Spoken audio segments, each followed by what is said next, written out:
I'm always so fascinated when I can hear the interactions between my son and his little buddies. There is no filter. Their conversations are very direct, straight to the point. They're not worried about judgment. One friend can say, "Hey, do you want to do this?" And my son will flat out say, "No, I don't want to do that." And his friend might say, "Well, why not?" "I don't know. I just don't feel like it." Very honest, no explanation other than, "I don't feel like it." But then at some point in our lives, we say yes to the things that we actually want to say no to, and we feel guilty about it or even start to feel resentful. So let's really dive in about setting those business boundaries so that we can feel confident in what we're offering.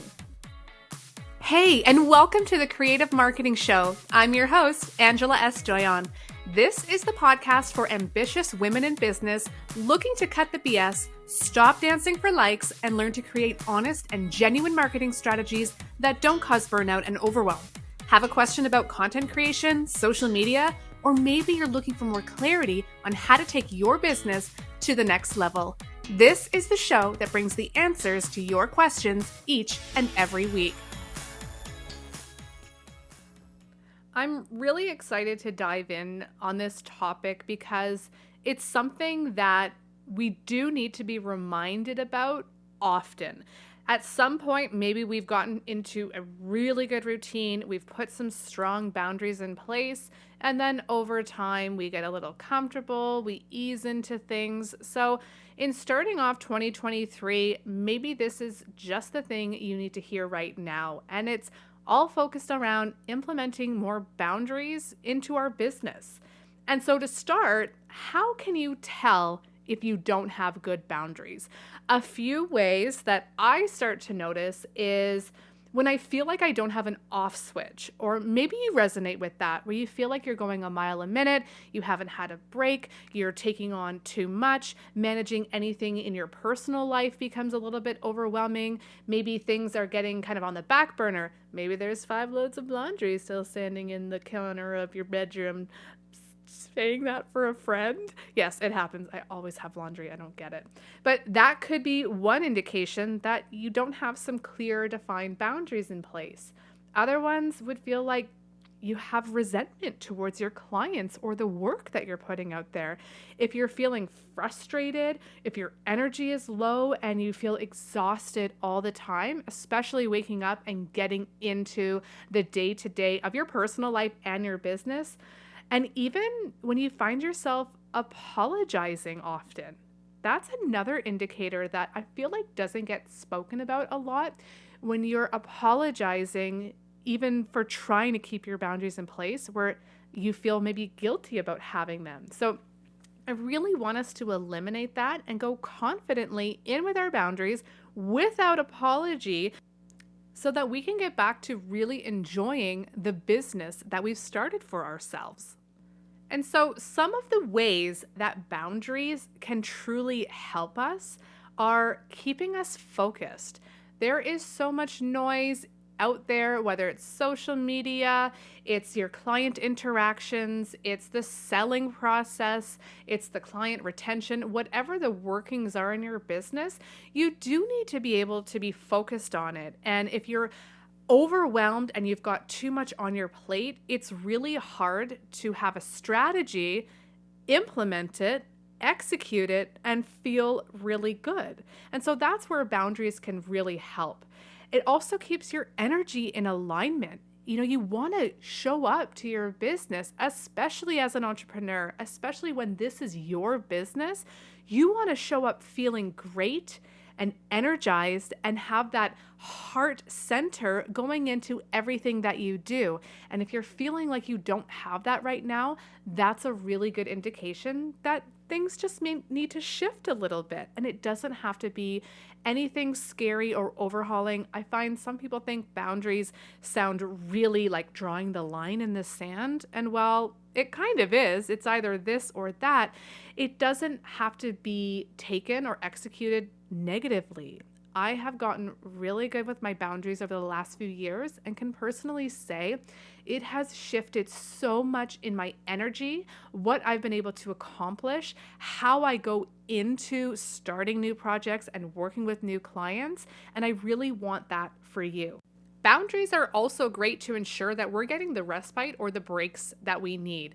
Now, with social media, having all these apps, everything in our hands on our phones really makes us accessible at any time, day or night. So, without boundaries, we can often feel obligated to respond to those messages, even if we're sitting down with our family watching a movie or we're at our kids' soccer game or baseball game. Just because we're accessible doesn't mean that we should be accessing all of this information at all hours of the day and night. So, boundaries are important to give you permission that you don't need to be. And that was really eye-opening for me. Remember the days, I don't know if you're like me, my first full-time job, I would show up to the office for 8:30 and at 5, I shut it down.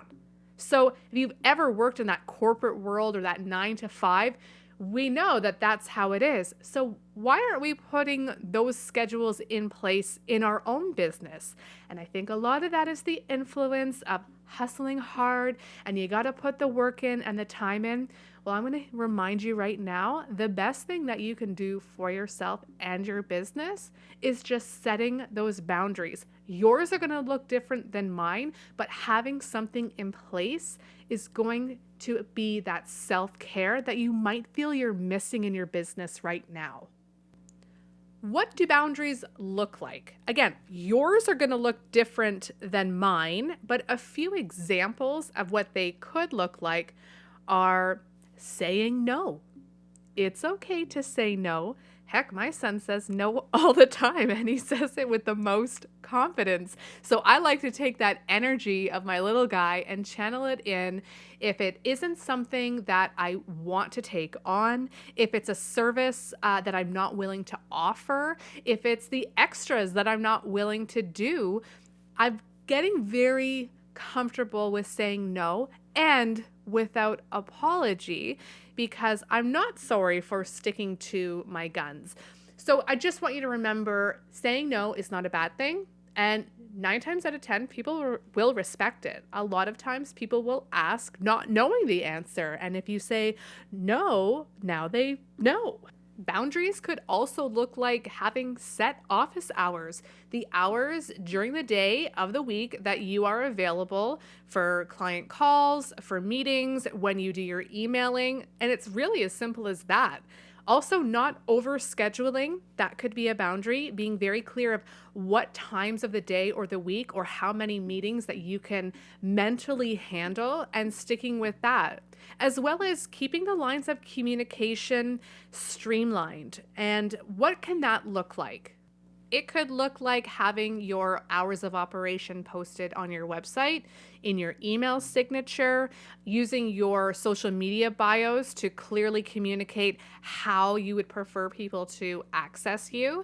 I've seen it on Instagram where people have put, please no DMs, contact via email, or click the link below, directing people to their link in bio. I personally have used it in my email signature just at the end of giving a clear communication of I check my emails twice daily between, these days, these times, so that anyone who receives communication from me, especially like repeat clients, they're kind of aware of what that might look like. Even setting an out of office. So if you are taking a break, you're taking vacation, you're taking that extra day off, or if you're in back-to-back meetings, communicating that with an out of office could also alleviate that stress, because now anyone who's trying to get in touch with you, you're communicating with them by automation, and then that can really eliminate some of that stress. Because a lot of the times when we don't have boundaries, we're putting all of this unnecessary angst and stress on ourselves, when if we're being more proactive, we can start to alleviate it. And in more formal ways with boundaries, ensuring that, terms and agreements, contracts are up to date and clearly lay out what the expectation is when it comes to your offerings, your services that you'll be providing. These will just be ways where you can set yourself up for success and eliminate a lot of those conversations, save a lot of time because it's not on a case by case basis. You can have everything clearly laid out.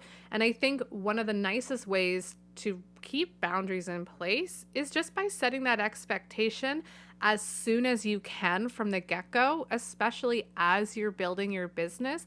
If you can really streamline and understand and follow through on what boundaries will work for you, you're going to save yourself a lot of stress down the road. And one last little nugget that I wanted to squeeze in here is all about willpower.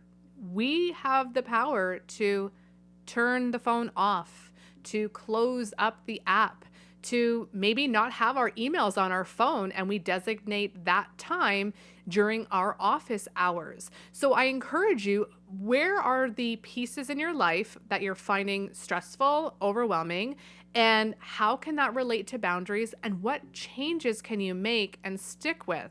I assure you, it's one of the best things that you can do for yourself, your family, and your business.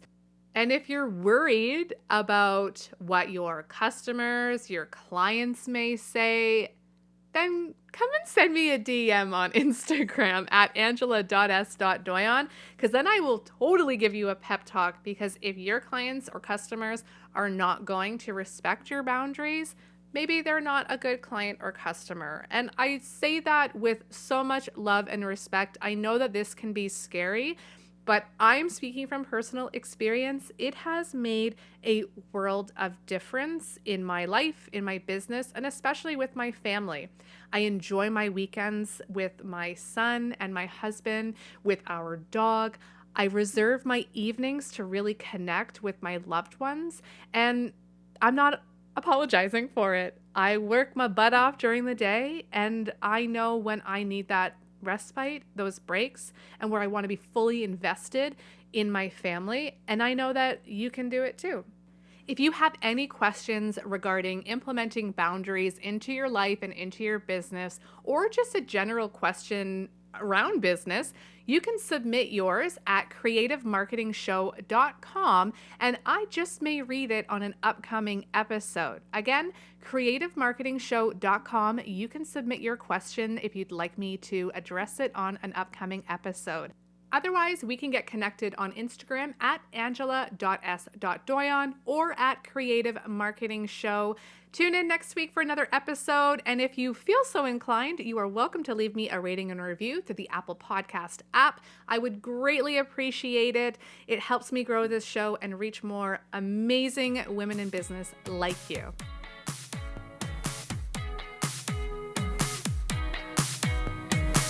Don't forget, we are always welcoming in new members to the Creative Marketing Membership, my monthly subscription that helps entrepreneurs feel less lonely and spark fresh ideas that feel good for their business. Check out the details in the show notes or online at angelasdoyon.com or creativemarketingshow.com.